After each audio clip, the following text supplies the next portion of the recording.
Outwitting a Crocodile, a traditional Malaysian folktale. Sangkansil is a clever, tricky mouse deer who is always finding himself in predicaments with animals that want to eat him or harm him. But he cleverly manages to escape each time. In this story, Sangkansil outwits a big bad crocodile. Sangkansil was a clever mouse deer.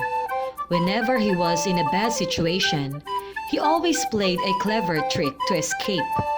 In this story, Sangkansil outwitted Sang Buaya, a big, bad crocodile who wanted to eat him. There were many trees where Sangkansils lived along the river, so he never had trouble finding food. There were always lots of leaves. He spent his time running and jumping and looking into the river. Sang Buaya, the big bad crocodile, lived in the river with other crocodiles. They were always waiting to catch Sangkansil for dinner. One day, when Sangkansil was walking along the river, he saw some delicious fruit on the trees on the other side of the river. Sangkansil wanted to taste the tasty-looking fruit because he was a little tired of eating leaves. He tried to think of a way to cross the river, but he had to be careful. He didn't want to be caught and eaten by Sang Buaya. He needed to trick Sang Buaya. Sangkansil suddenly had an idea. He called out to the crocodile, "Sang Buaya! Sang Buaya!" Sang Buaya slowly came out of the water and asked Sangkansil why he was shouting his name. He asked Sangkansil, "Aren't you afraid I will eat you?" Then he opened his big mouth very wide to scare Sangkansil.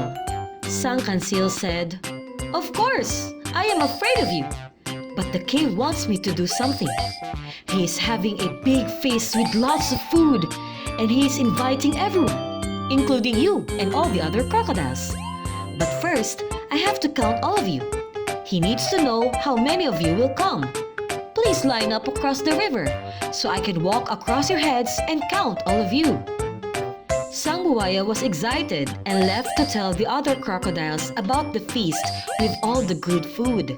Soon, they came and made a line across the river. Sangkansil said, "Promise not to eat me or I can't report to the king how many of you are coming."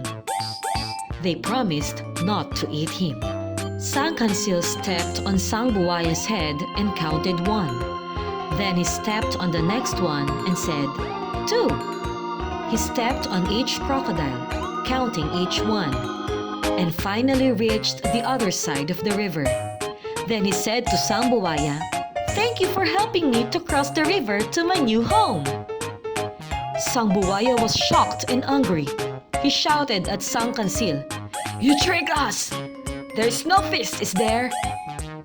All of the crocodiles looked at Sang Buaya angrily. They were angry because he let Sangkansil trick all of them.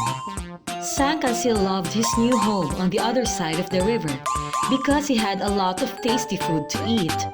Poor Sang Buaya was not so lucky. After that, none of the other crocodiles ever talked to him again.